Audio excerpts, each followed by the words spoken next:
And here we are again, back from the Trey's Chow Down Live on Friday, and I have Chef Jay from St. Roccos in the house. Thank you. We're going to get to you in a minute. We're going to go through all these great things that are going on. We've got a lot of new restaurant openings up, of course, in Dallas County. Like I talked about out there, they're opening up a restaurant a day. Unbelievable, isn't it? It's crazy. Isn't it crazy? A lot. So in Stockyards, we have Provender Hall, which is Marcus Paisley's new restaurant. Opens up in a couple of weeks. That's going to be a fantastic. It's a two-story type restaurant, almost kind of like St. Roccos. Only it's going to have a banner in the bar area where you can look down, which is going to be kind of like a San Francisco type deal or a New Orleans type deal where you look down. It'll be kind of nice. Neat deal. And then something you're familiar with, some dang good Chinese. I saw that name and I thought that's just classic Phil. That's I saw that. It's a catchy name. Yeah, and that's going to replace Chino Chinatown there, which I really liked. I guess it just had its run, but it was good. I liked it. Yeah. It was really good. And then a Chinese neighbor opened up in Prosper, and that is Chef Bob Tam from San Francisco. They had a James Beard Award-winning restaurant, and he's got some restaurants, one restaurant in Tucson, and they're opening up a few of these. They have plans for 10 of these in Dallas-Fort Worth. Wow. This Chinese neighbor, it's kind of infused. It's really good. That's really good, yeah. And yesterday was National Chili Day, and we had our big segment on Fox 4 for the best chilies in North Texas. If you missed it, just go to treyschowdown.com in the blog section, and you'll see the best chilies in North Texas. It was when we had fun. April 10th on ABC, we have our best brunch coming out for North Texas. We've been eating brunch all year long. And we went to, this year, we also partnered up with Dallas Observer for that morning after brunch. Oh, yeah. It was huge. Yeah, it was huge, crazy. April 24th and 26th, we have the Austin Food and Wine Festival in Austin. If you've never been to that, you ought to go at least one time. Austin's not very far from here, and it's a huge, huge deal. And, of course, if you follow us, you know that James Beard had a realignment with all their new realignment with restaurants in the United States. And we've got...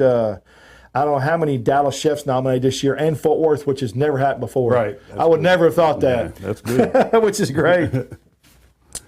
Okay, next month, March 20. No, it's not March 22nd. It is. Hang on a minute here. Let me get this real quick.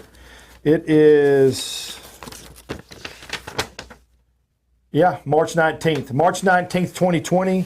We have a Blaze at Whiskey Ranch. It's an Alzheimer's event. It's 2 days. They're going to be cooking a whole hog.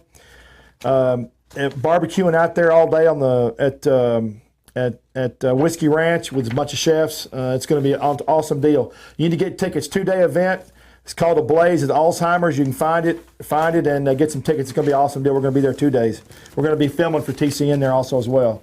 All right, Chef Jay, we're down to you. My turn. Yeah, your turn. Yeah. There's always so much going on. Yeah, sure. We talked about that restaurant a day up in Dallas. That just blows my mind because, like you said, there's something has to give because there's not enough people to work and there's not enough people to feed. Yeah, So exactly. yeah. Exactly. So what happens is they start jacking up prices too. So it's good for the consumer and it also has its downside. Yeah. I guess everybody, and what's funny is that used to restaurants, because my family's in the restaurant business for decades, and used to it was easier to keep. Now a restaurant's got to make some serious changes every 3 to 5 years, or they won't. Yeah, they won't be able to stay in business. It's always changing. You got to stay on it because there's just so many new popping up. Yeah, you got to compete with that all the time. You can't. I mean, there's nothing wrong with a good restaurant that makes good, solid, well-seasoned food. Right. But so you'll have a good base. Yeah. But you got to keep attracting customers. Yeah. Because it's so spread out now.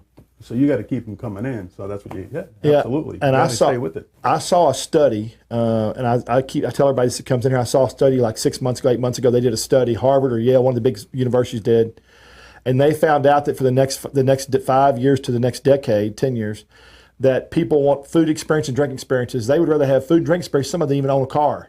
So they're looking for the next thing in restaurants, the next thing in fresh cocktails. How fresh is the food? What's the chef up to? It's exciting, vibrant atmosphere.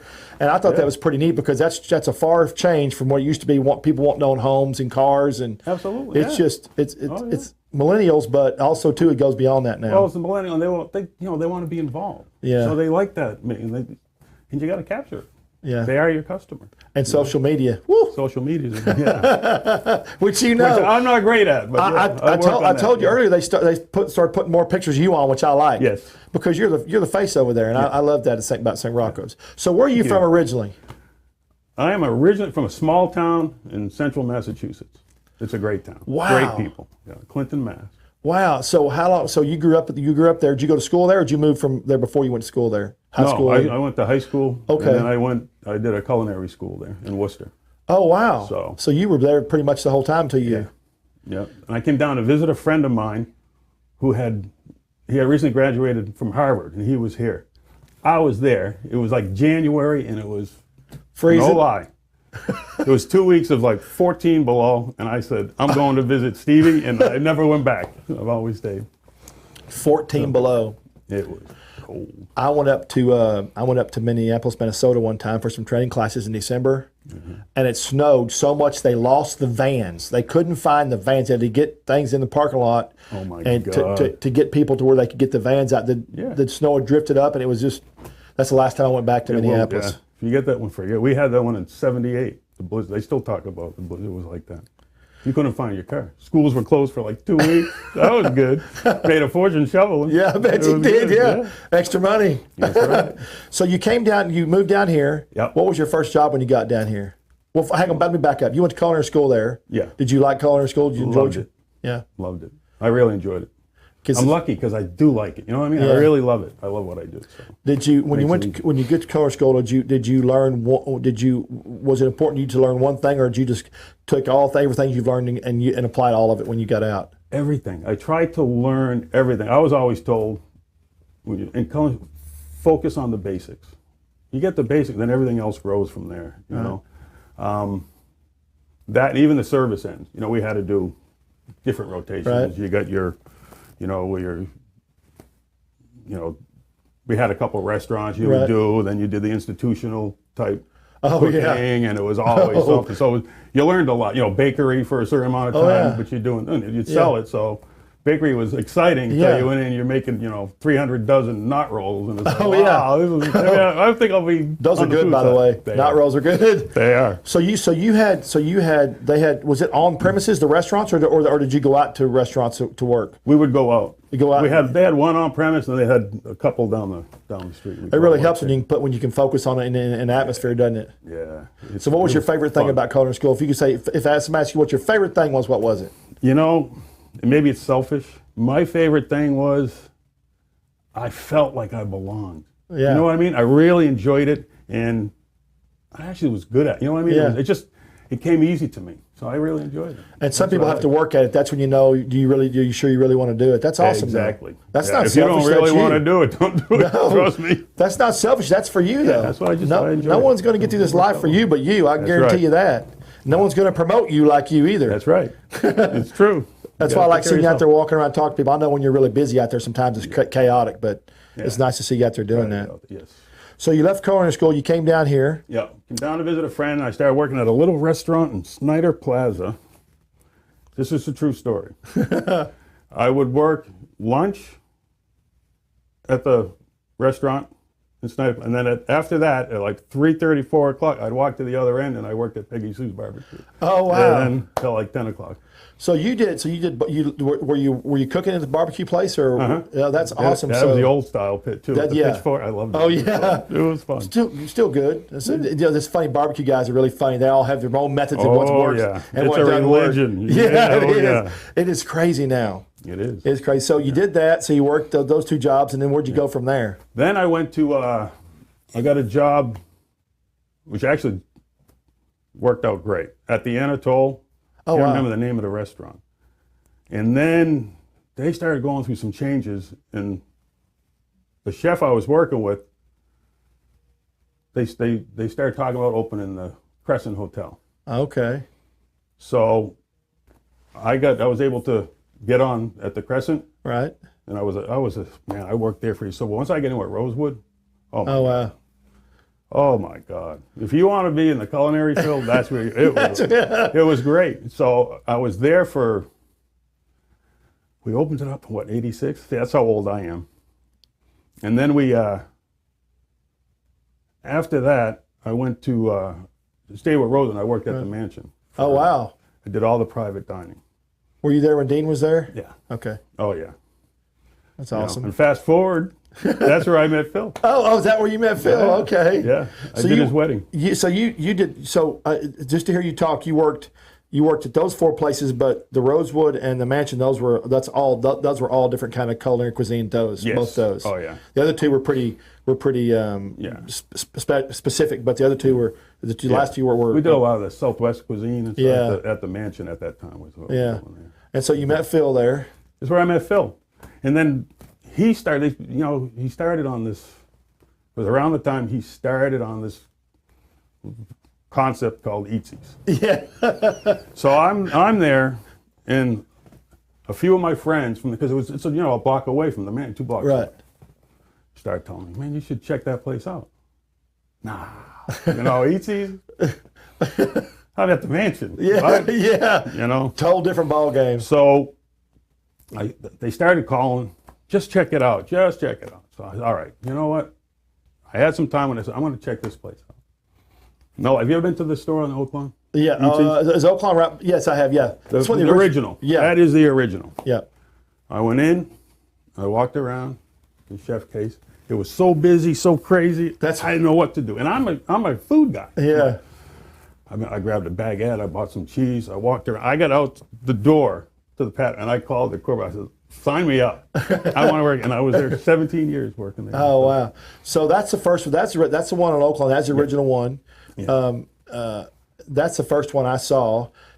After that, y'all developed, and y'all just did all kinds of stuff. Oh, my God. We were...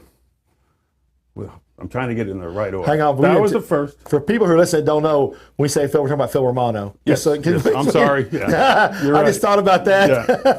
Yeah. Okay. So you went to work for Eatsies. Yeah. And you were there 17 years. That's a long time. Yeah. So what were some of the favorite things? What were some of your most memorable moments of Eatsies? Well, I was the corporate chef. So the first, and remember, I came from, one of the craziest thing was I came from the Mansion. So I had to do a cooking test. I did the cooking test, and good. And then they started letting me get involved in some of the menu development, recipe development. Right. So of course, I'll never forget it. I did a dish, right? Right. You present it. Yeah. You're all happy about it. Oh yeah, they love it. This is great. And I remember one of the guys looked at me and said, "Can you do that for 2,000 people now?" No, forget it. Back to the drawing board. It was just such a different. It was a culture different mentality. Yeah. Because you had to be able to do it and do it, but it had to be creative and taste good and fresh. Exactly. But it had to be for large number of people. Yeah. So how did you, in your skill set, how did you change your mind? For you, how did you change your mind to where you had to remember that when you were creating dishes? What was your process? It's because you had to think about, okay, I'm going to make whatever. Say you're just making a pasta salad, right? Simple pasta salad. And one of the big things always at the man was, everybody's knife cuts. It was so competitive. You'd find stuff on your board if it was wrong. People would pull it out on you. Yeah. So you get there and it's like, okay, so I can make this great pasta salad, but I got to make 300 pounds of it every day. Right. So the difference there was a lot of machine cut. We did everything by hand, Right. And now you're doing it on a machine. So it's like, okay, how's it going to hold? And it was just the biggest culture thing for me there was not anymore, I learned my lesson. I always had the theory of, if I'm making a dish, right? Say it's just a chicken salad. I always use that one. And I'm making chicken salad. I should be able to get a little better at it each time. Yeah. Right. But at Eatsies, I learned, no, you got to get it done. Right, the first time. That's the recipe. For it. Because, now you have multiples. Yeah. You want it to be the same everywhere. You know, so I had to get rid of that. No, but I can make it a little bit better.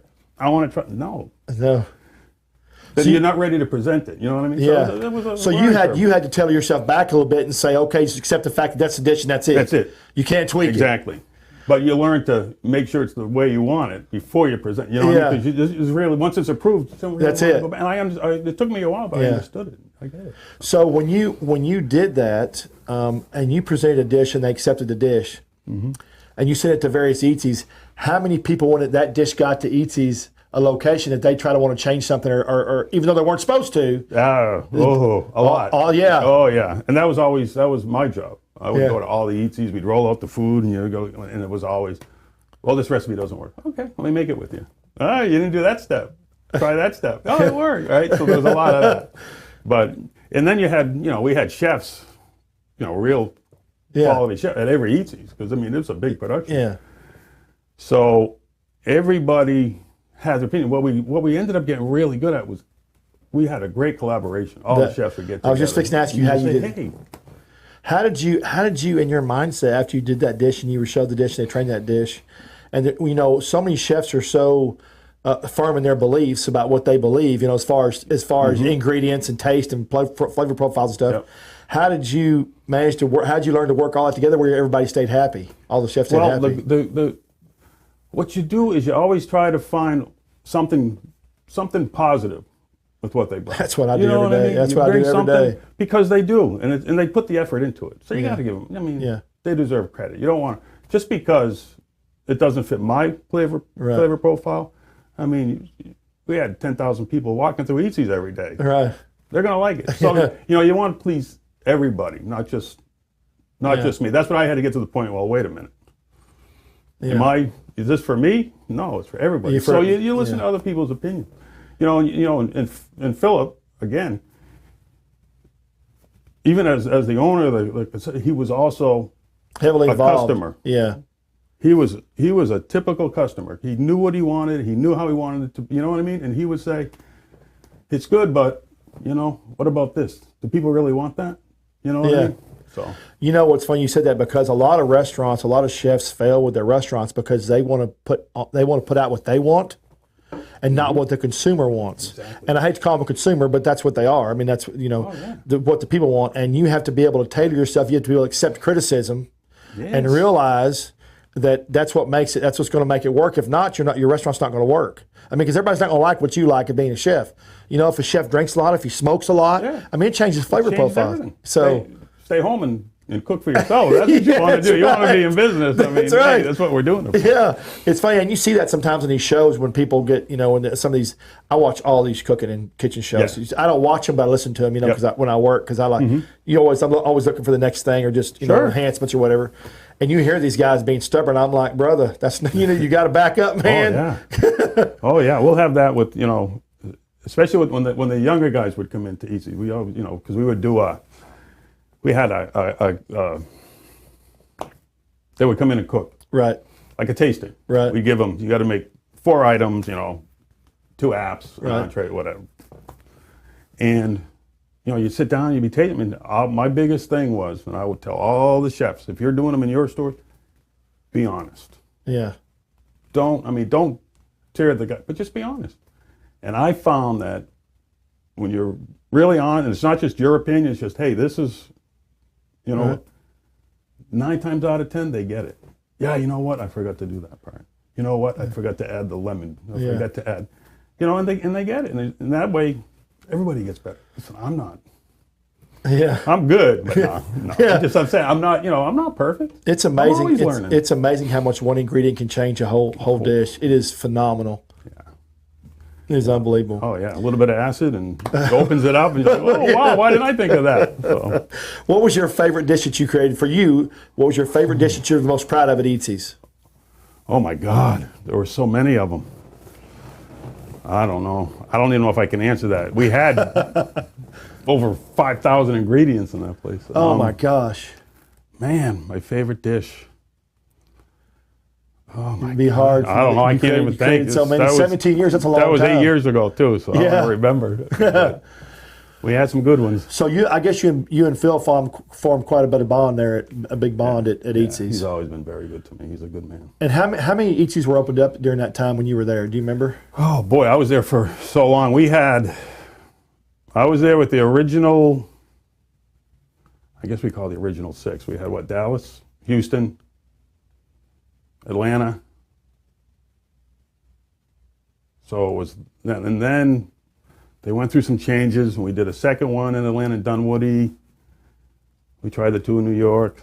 Don't go to New York. Don't go to New York. Well, there's too many mom and pop delis and stuff up there. Rockville, Maryland. That did pretty good. I worked there for a while at the Rockville, Maryland store. And it was the craziest thing to see. When we first, the original on Oak Lawn, it was so small. Right. Phil just had this idea. Always, yeah. he never knew what it was going to do. We had to get two produce delivered every day. Really? There's no place to put it. Yeah, There's no place. And people would come in and they would say, oh, I want that chicken salad. And you start, how much? No, I want the whole thing. Plate. Everything. It was the craziest thing. That's crazy. It was so busy. But that was a great experience. It's a great. It's still going strong though. Yeah, it's a great concept. Yeah. Great concept. I think they're still opening them up though. They're still opening those ETs up. Sure. I think. Yeah. Yeah, they opened up the one. I think they opened up one in Fort Worth. They got Fort Worth. Yeah.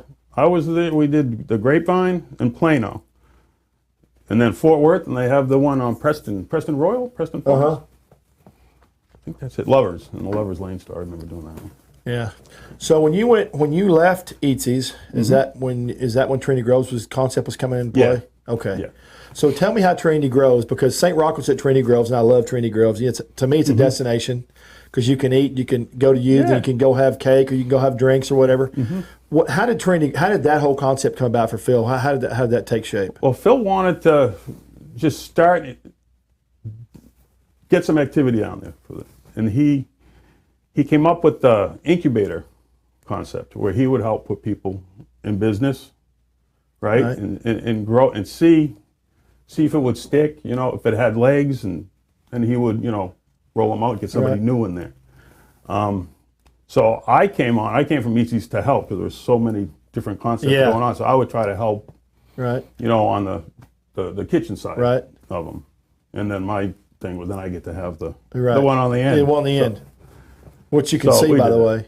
If no one's ever been there before, if no one's ever been there before, if they come across that bridge of turn, it looks like that whole building in St. Roccos, just at a quick glance. It should be. Yeah, it should be. Yeah, but at a quick glance, it looks like that. But you can see that sign from the moon. Oh yeah, that was an expensive sign, I'm sure. Yes, it is. So when he developed the incubator concept, where did that come from? Because I'd never heard of that before. When I first read that, I never heard of that. It was I don't know where he's always working. He's always, and I think I started, when he started talking to me about it, when I started researching it, they had started similar stuff like that up in New York or whatever, but he just took it and grabbed like he does with everything. He just took and ran with it. Yeah. Like most entrepreneurs do. Yeah. Exactly. You got to just go, otherwise you're never going to you're never going to accomplish it. Yeah. What was there before? Was there buildings he knocked down? Because I don't remember looking at it before. It's been through a lot of changes. I remember when I first went down there was a little office across the street from the terminal where we are. It used to be an old terminal building. Oh, okay. And that blew my mind because we had the original office. Then he started, and I got to see him from the beginning. We started with the Babs, which was across the street. That was a total different building over there. We did the Hoffman Hots, which was great, but that was on the other side where all the apartments are now. So as we're going, he starts putting these other different concepts, and it's cool. It's just such a great camaraderie. The people, everybody, all the different chefs work, and we had some fun. And he took me to the spot on the end. And I was, Phil. And he's like, yeah, and I'm talking, it was just brick, dirt, dust, like a broken down staircase. You couldn't even walk on the second floor. And I was just like, Phil, what? Yeah, we'd probably put the kitchen along here, and of course I'm like, yeah, I get it. And I don't get it. I'm like, man. That's not your deal. And then when it's done, I couldn't believe the vision he has for that. It just blows my mind. So I have pictures. I got a picture book of everything from before. Oh, you do? It would blow your mind. I need to see that. That'd be awesome. Next time you're around. Do you know that's why the flipping house market does so well? Because most people in America, they want to buy a finished product. They don't want to go look at a house and think, what's it like if I move the walls, or if I put a new roof on, or if I add a driveway. They don't want to do any of that. Yeah, they want to turn a key and start living. Move in and start living. And restaurant is the same way for for anybody, especially a chef that has to create a menu and worry about kitchen staff and stuff in front of the house, back of the house. So I can understand where that came from. That's neat. So it's just different. He told you the whole vision, and you were to stand there. And I'm like, okay, yeah, sounds great. I'm like, what is this thing going to be? He has a vision. And then I remember then talking to him after, because it's just beautiful down there. I was sitting with them on the patio. Phil, when you thought about this, did you think it would be like this? He probably said, yeah, didn't he? He's like, this is kind of what I had in mind. I'm like, man. Yeah. So you said it's an old terminal building. Now that I think about the building, you said I started thinking about how long the building is, and the breezeway going through there, and how thick the concrete is. Like trucks used to back up. You say terminal. Yeah. That's now I get it. I think it was an old bus terminal too, or that might have been across the street. I got it now. Now it registers me because it's a really cool building. Yeah. I mean, he did a good job with it. Yeah. Just the vision. How long did it take to transpire? Once he showed you that, how long did it take Santa Roccos to come to life? How long of the process was it? I want to say probably once, because we were working on the other ones, and we talked probably about a year. Yeah, took a while, huh? A year. It's just but it's just. Once they get through that first phase, they want to start taking shape. Then you kind of get excited. And you get excited. And you see it, and it's like, yeah. And I love all the red. So where'd the color scheme come? Because the red is kind of an Italian scheme. Because red's really big over in Italy. So is that kind of where the scheme came from? Yeah, and it's also the New York look. I got you. Now Phil, I always tell everybody if I'm with Phil that I designed it. That's all Phil. It's all Phil. He did that. Trust me, he's good. Yeah, he's got the vision. I mean, it's just when you walk in, it just pops. I mean, it just. People are visual. Yeah. They eat with their eyes. So you come in, your atmosphere is just vibrant. It just pops. It's just a neat deal. Atmosphere is a big deal. And you can smell it before you walk in. That's right. That's what's good. That's the beauty of garlic. Right? That's right. That's right. So how did you? So when you signed St. Rocco, how long did it take you to create the menu? Did you create the menu yourself, or did you get people together, or what did you do about the menu? I started on the menu a little bit. It's what I always wanted to do. Even when I was thinking, man, if I do, I'm going to do this. And that's where, and it's stuff what I grew up on.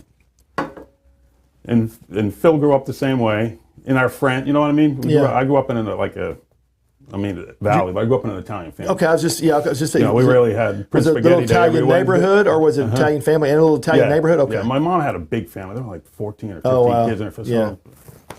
And so I'll tell you a funny story too about that. But I had just the way my mom, and it worked out that, Philip was the same way. Yeah. So we took a lot of the stuff that we grew up on. That's why we call it New York Italian. It's a lot of stuff that the immigrants, that, they couldn't get the actual San Marzano. So they had to adapt. They adapted. Pancetta, well, now you can get pancetta. But they couldn't get it. So back then you couldn't, So it came a lot off of that and how, When someone says Italian food's Americanized, I say no, it's not Americanized. It's what they had to. It's what they could get to make it taste like they wanted to taste at that particular time, and just kind of stuck.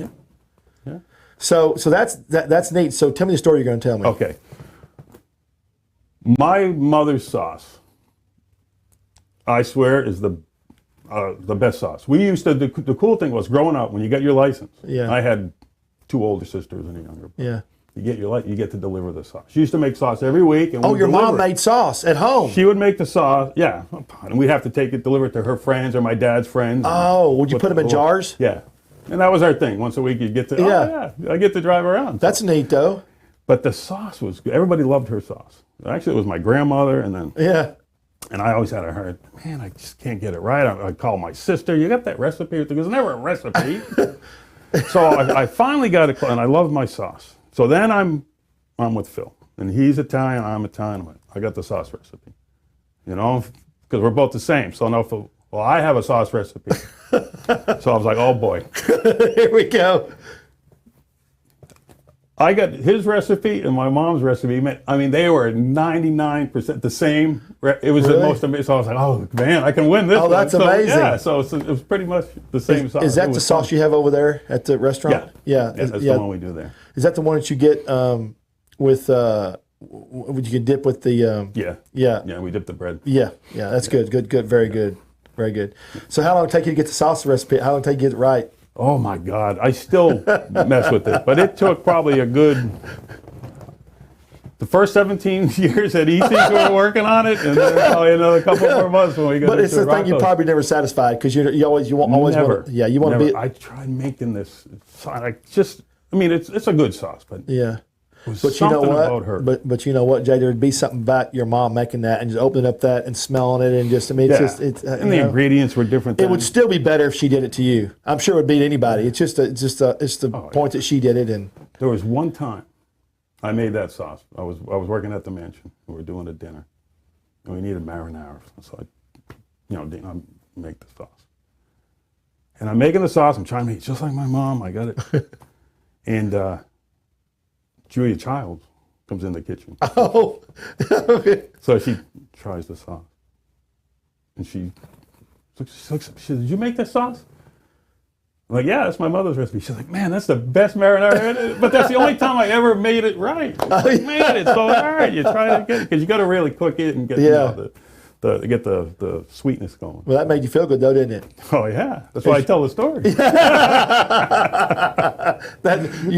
I tell everybody, and this is why I started this is why I started this show, because food tastes better with a story.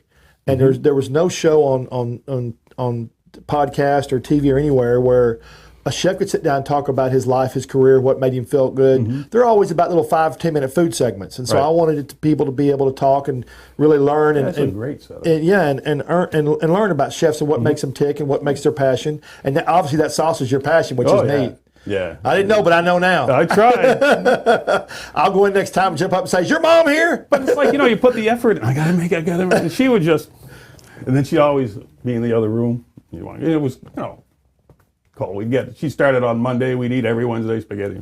Yeah. And you could get a little bit of sauce on a piece of bread. So, and then she'd hear you in the kitchen. And she'd always, I never understood, she'd always yell, don't stir that sauce. Which is weird, because we're always stirring the sauce together. Right. She said, "Don't I try that." Yeah, because I guess that helps with the sweet. I don't know, breaking down the acidity. You can't brew sauce, but I mean, I guess the more you took, but it's kind of funny. Yeah. So, what's your favorite dish at St. Roccos? I know what mine is. Man, I know what yours is. I think everybody in North Texas knows what mine is. My favorite dish, I like the sausage cavatappi. We make our own sausage. I just love. I love pasta. Give me a bowl of pasta. So you make your own sausage. Okay, so let's talk about that. So all your ingredients there, you make your own pastas. You make your own pastas. Make some of them. I don't make all of them. You make the ravioli pasta. Yeah, we make all that. That's all made. That's why I remember that. Yeah. So I guess the ones that you need to make to make the flavor profile right, and the other ones you get. Yeah, absolutely. Obviously, you probably couldn't make them all because you're the volume you are. Yeah, you can't. You just gotta keep up. And and if you can make it, it doesn't hold as well. So sometimes it's better to use some dried pasta. Yeah. So what is you make your sausage? How long does it take you to make sausage? Well, you want to let it sit. So it probably take you about 45 minutes to make the sausage, but from start to finish, because you want to let it sit for 24 hours, so it just kind of macerates, and then before you put it in the casing. I see a lot of I'm a big opponent of open. I like open restaurants. You can see everything. I like open kitchens. I like open restaurants. I don't like everything being hidden and you're in a little room. I don't like that. Yeah. So, but I always see a lot of guys walking around the back here. And how many guys do you have back there on a normal Friday or Saturday night? There'll be 6. 3 on the hot side and 3 on the cold side. 1 in pantry doing desserts. 1 in the dessert area. 2 doing pantry because we do the pieces out of the pantry also. Then we have a saute grill, and on the weekends we put 1 in the middle. Yeah, because they can't. Yeah, they never see me back there yelling. Yeah. They never seem to stop though. They don't. That's for sure. They don't. I got some good people. So what's the number one? What's the number one selling dish at St. Roccos? The number one selling dish is the lasagna. Yeah, it is good. Number 2 is a lobster ravioli. Is it really? Yeah. We do a lot of lobster ravioli, and the poor girl that makes those every day. Okay, I was going to get into that because that's my favorite dish, lobster ravioli. You know how much I love that dish. How is that dish prepared? Let's say start to finish. So she makes the pasta. We make the pasta fresh there, right? And then we bring in Maine lobster, right? I'm from Massachusetts. Right. Bring in the Maine lobster. We cook down the lobster, and we use all the tail and the claw meat for that. The ricotta, basil, a little bit of mozzarella in there, some Parmesan in the cheese mix, right? And so we use that for our filling. Fill the raviolis, probably 15 dozen a day. That poor girl. Is that what she doesn't by hand? She got to do it by hand, right? Oh yeah. Good God. She uses. It's a funny thing because I laugh at it. Don't lose it. I have the ravioli cutter. Oh yeah. That my mom used. She still uses that? Yeah. I have her using it now. Oh my gosh. We just joke about that. But see, that's a good story. That's even going to taste better to me once I didn't think it could taste better. Tell her, don't mess it up. It's the right one, is the brass and everything. And then we take all the lobster bodies, And then we cook all that down with our shallot, our garlic, and we cook that down. We make our sauce for the ravioli. So how many people, but obviously me, but how many people make it a point to tell you how good it is? Oh my God, that's our number one talked about. Is it? Yeah, everybody loves that. And we started offering it as an appetizer now too. So you get do? the entree portion or an appetizer portion. Oh, so it's like half or something? Yeah. I would want that. Yeah. I want two of the. I want two of the dinner portions. We get that too. Marcus Paisley. Have you ever met Marcus Paisley? Chef Marcus Paisley. Anyway, he's a good. He's got opened up his third restaurant now. That Provinda Hall. That's his third restaurant. But I remember I did a show with him in his restaurant, a food show in his restaurant. I interviewed him. And I said, "What's your number one thing you try to do?" And he said, I always want people to leave a little bit hungry, wanting more. So, that don't happen. I know. But I think about the dish. I could always eat more, but I always think about that. On but that the other dish. one, yeah. One of my biggest costs is the to-go containers. Oh, is it? We have big portions. We want to be comfortable. Yeah. Everything comfortable. Don't leave hungry. Just Well, Italian food's different. Yeah, Italian, you want them to be. It's a. No matter how fancy it is, it's comfort food. Yeah, exactly. You can't get too fancy. Keep it simple, good. Yeah, when you try to get fancy, it doesn't really translate very well, does it? Exactly. It clouds it. You muddy the water a little bit. You get too much going on. Yeah. It's hard to. What is your favorite? What's your best-selling appetizer there? Hands down the calamari. I mean, oh my God, we go to a lot of calamari. And the meatball, the Melita meatball. Oh yeah, we're going to show that here in a minute. Yeah. The calamari. The funniest thing is it's people are very strong in their beliefs what they like and what they don't like. And they don't like to try. A lot of people, a major portion of people nowadays don't like to try new foods. The old people don't. They don't. Yeah. So you have to kind of trick them. And every time I let somebody try, I don't eat seafood. But if I let somebody try calamari, I've never had They're always like, oh, wow, I like that. It's really good. Yeah. But they would never have tried it if I wouldn't have asked them or forced them to eat it. Yeah. I have a friend that comes in. He's like the head of security at Trinity Groves. And he'll come in on Friday with his wife, and he'll get the sausage cavatappi. He'll get the bolognese. Try the fish. Nah, I don't eat fish. Just try it. I don't eat fish. Try it. Please, just try it. I don't eat fish. Now, every other week he gets the fish. I'm like, see, what do you mean? Yeah. Isn't that funny? It is. It's amazing to me. People, in all the studies they've done, and we at our restaurants, we had all these studies we did. And I was always amazed at studies. I tell people this all the time. People are very territorial. They will only go like 4 or 5 square miles out of their house. If they got a family, they'll only go a certain square mile to the store, to a restaurant, and they might go out of there to a special occasion like Valentine's Day or Christmas or something like that. Yeah. But for the most part, they want to be in their little where they feel comfortable. Oh, and you can't ask somebody what the best thing they ever ate if they're territorial because they haven't been out to. No, but it's funny to me how we are as Americans. I'll drive 3 hours to eat a dish. But I'm very unusual. But I just love food and love the camaraderie and the chefs. But that's what happens. So that's the same. What's the stat they always most accidents happen within a mile of the home? That's right. Of course, you're always there. That's right. Yeah, that's right. So you have a lot. I guess you have a lot of regulars at St. Roccos. Yeah, we do. We do good with that. That's awesome. Yeah, like I said, our number one word is try to be comfortable. And then with Melita, my mom there, she keeps people coming back. She's a hoot, so she has fun with them. I had people see stuff off my social media. I'll go there, and invariably, about 1 in 5 will send you a message or comment. Maybe 1 in 8. I've never narrowed it down yet, and they'll tell me about their experiences. And this guy, he went over and had the lobster. He said, "Man, I like the lobster a little bit. I like the bread, and I liked what are the things you get at the very front? The zucchini chips. Zucchini. Yeah. He said, "Oh my God, those zucchini chips were just delicious." He said, "I got two bowls or what?" That was really funny. So it's funny what people think or see. Yeah. So in your restroom at St. Roccos in the men's restaurant, you have the 2 hands on the wall like this. Yeah. I love that. Do you? Do people talk about that at all? I think that's really neat. Yeah, we get some of that. That's what's it say? That's Phil. What's it say if you have one hand? What is it? Right hand. Yeah, you're okay. The left hand. Right hand. Okay. Then left hand. Okay. And then in the stall, it's. Yeah. If you need both hands, we'll call you a cow. Yeah, that's right. Yeah, it's so awesome. That's just fantastic. Yeah. So, okay, we got a bunch of dishes here. This is, let's talk about this. Ron, can we see this right here, buddy? There we go. Look at that dish. Yeah, that's our antipasto platter. Oh, that in the way? Yeah, no, I'm going to put this back here. He's gonna bring it in. This is the antipasto platter. Yeah. This is all salami, hot copa, burrata. They're all this one. Yeah, you can set it right there. There we go. Put it down here. There we go. Thank you, sir. I don't care what to say about you. We enjoy you. Thank you. We got one. Oh yeah, we got to have that one. Got to have that Put one. That one right by Put that Chef on Joe. his side. No. Yeah. Thank you, Chris. Appreciate it. So the antipasto, what's all on here? Okay, so we got our calabrese salami, hot copa, olives, burrata cheese, a little bit of fontina cheese, sopressat salami, prosciutto, and roast peppers. Some of this great bread. That's our bread, yeah. Now, where's your prosciutto? Where do you get that from? We used Parmesan prosciutto. What is it? It looks really good. Why can't I remember the name of it? No, it looks really good. The color's perfect. You got to get it from the North Thank you. Italy.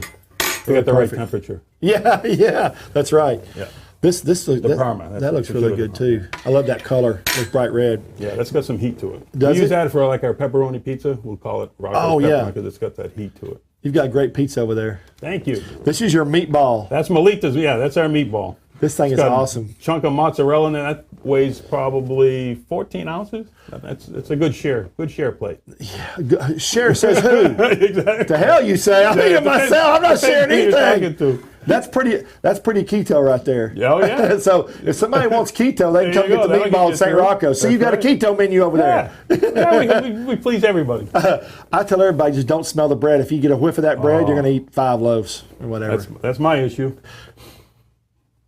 See, I just heard somebody say from the studio that Italians have the best balls. Oh my God! Yeah, Melita. Yeah, oh, that's funny.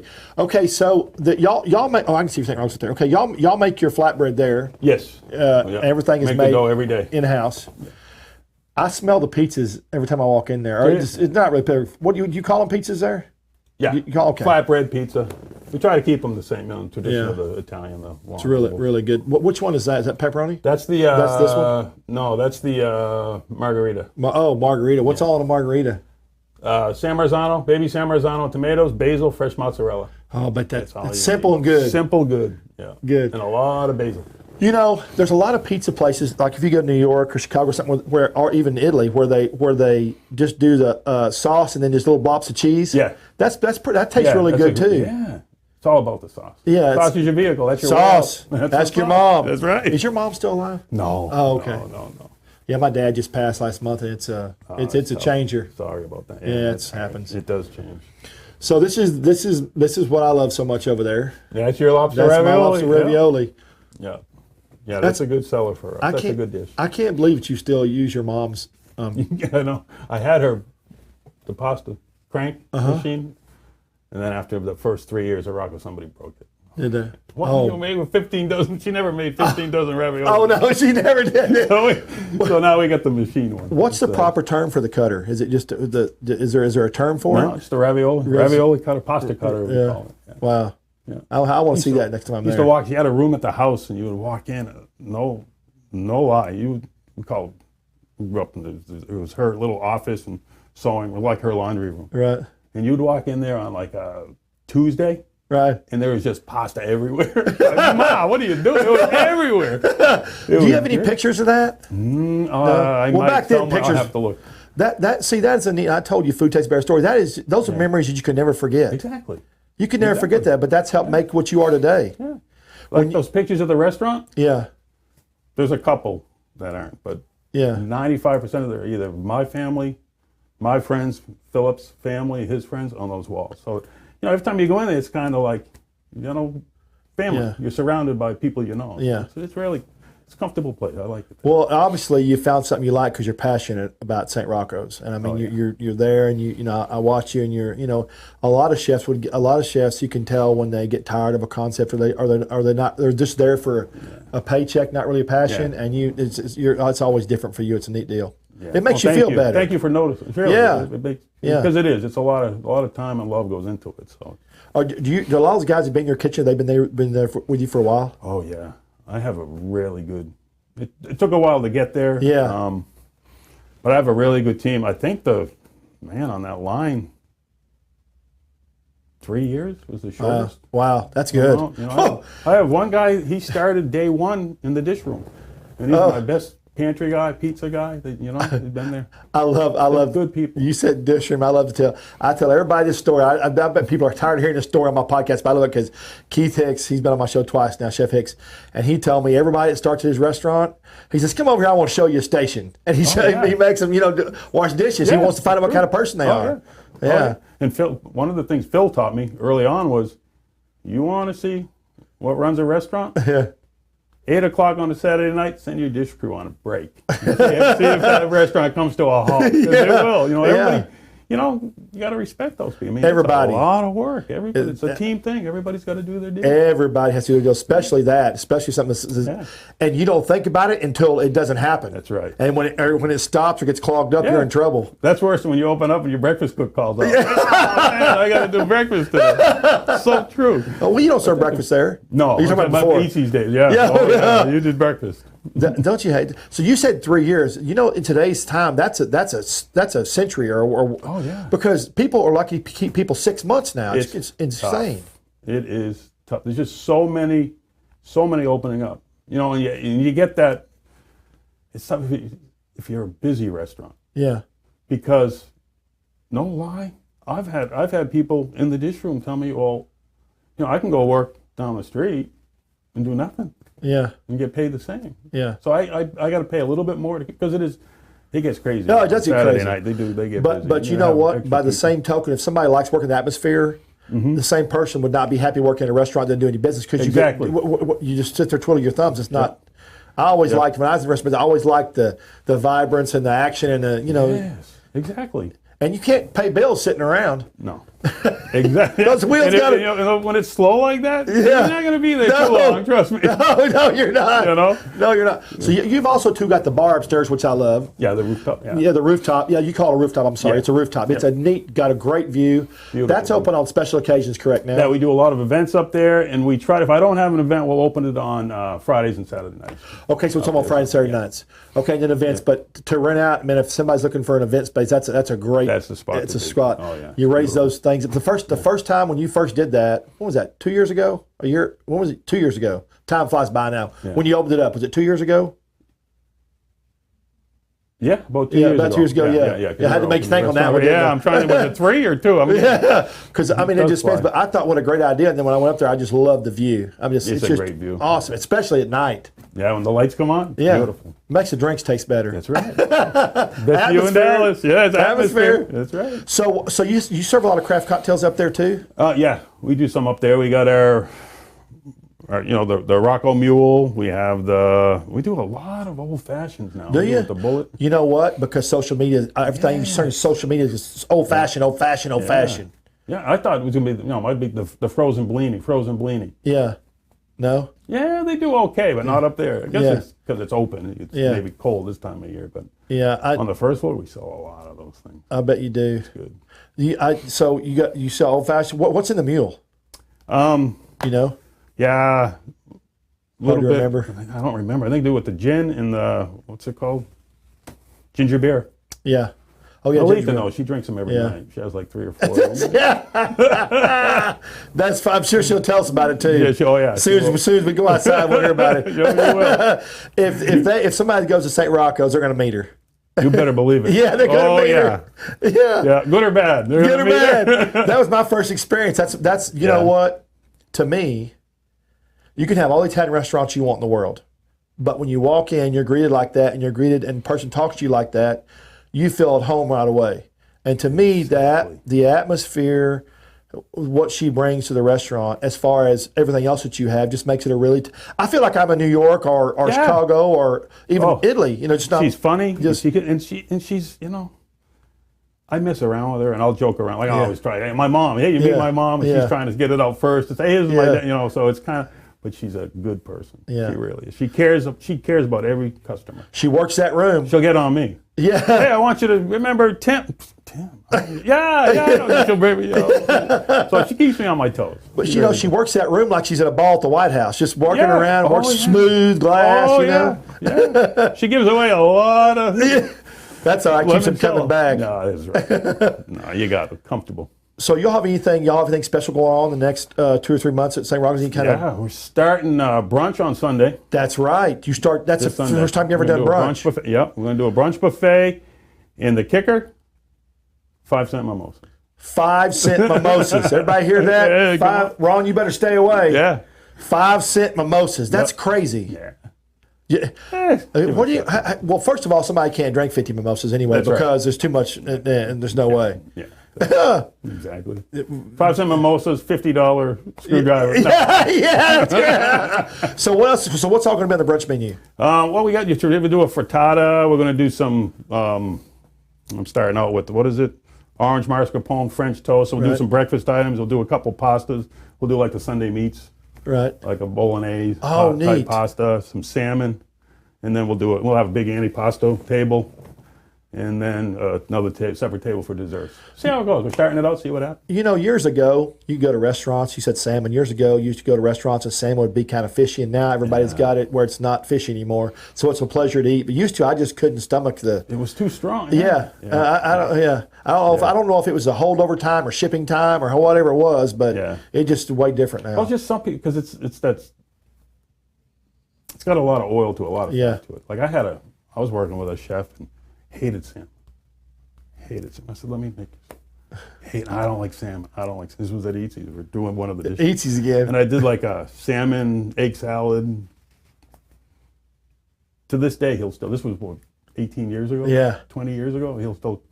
That's the only salmon I've ever liked. Like, wow. That makes you feel good, though. Well, you put enough other stuff, you don't taste it. How about a little your salmon and mom's sauce? Yeah, right? Exactly. So you got brunch. Is that going to be Saturday and Sunday or just Sunday or just Saturday? Just Sunday for now. Just Sunday for now. Started to see, the customers are going to tell us what they want. Yeah. That's what I'm big on that. Listen to our customers, they're going to tell us. Have you been telling customers that come in about the brunch? Yeah. Have you seen excitement? Yeah, we're already getting some reservations for it, so we'll see how it goes. Hopefully. Awesome. And then, are you closed? Are you closed on Mondays? No, you're not. No, you're closed 7 days. You're open 7 days a week. 7 days a week. Okay. So you got the brunch, and then what else? You have anything else going on? We do once a month. We do I don't know when the next one's coming up. I got to check the calendar. We do a Nona night, which is fun. You should come to. Oh yeah, what is that? I'm gonna let you know when it is. We do like a big family style dinner. Oh wow. Right in the dining room, and I'll come up with a special menu, and we start putting food out there. Malita runs it out, and she does it. That'll be awesome. It's a lot of fun. We got a How often you do that? To that? I try to do it once a month. January was a little tough, but we'll start them up again in March. Get going again this month coming up. That'll be it's a lot of fun. I want to come to that. That'd be fun. Okay, I'll have it. I'm gonna harass Arana and Alita Morgan. I'm gonna get to that. Perfect. So if someone St. Roccos website is stroccos.com. Yes. StRoccos.com. They've got all your information on there. Yes. And of course you're on social media because I tag y'all all the time and stuff. Are y'all on Twitter too or just Facebook? I think you're on Twitter. Just Facebook. No? Instagram. Yeah. The gram. Yeah. I'm not great at that stuff, as you can tell. I'll tell you who's good at Instagram. Beto and Son. Their place. They're good at Instagram. Ooh, let me tell you. They're very good. They are. Julian's teaching me. Yeah. Come on, Julian. Spend an hour. They were on my show a couple weeks ago. I love those guys. They're fantastic. Good people. Oh, he was with Phil too. Yeah. He did. What was it?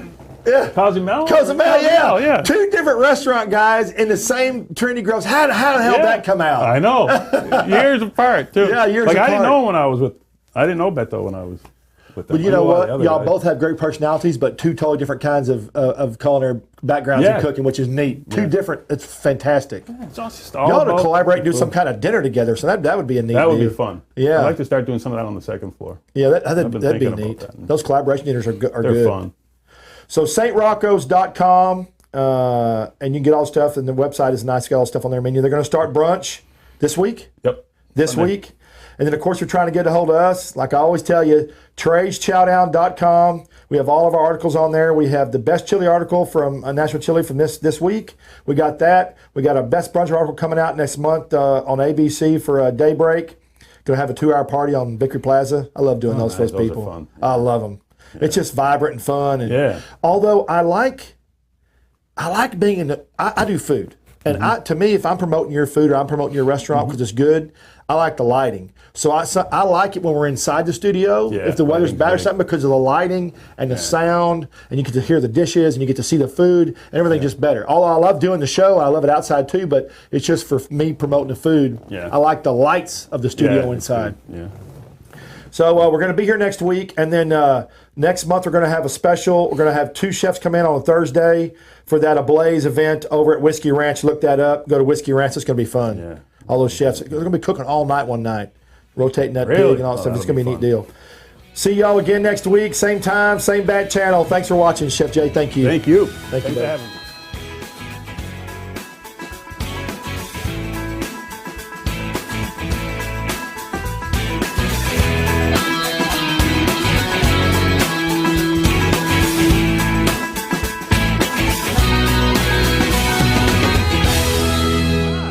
Trey Chapman, publisher of Trey'sChowdown.com. I'm passionate about finding the best food, drinks, and chefs, to sharing it all with you. I should know I have over 5 decades of food experience. Find me on any podcast platform, Facebook Live, or just Google me. Now you can watch and listen to all my great finds every week on my live TV and radio podcast at Trey's Chowdown Live.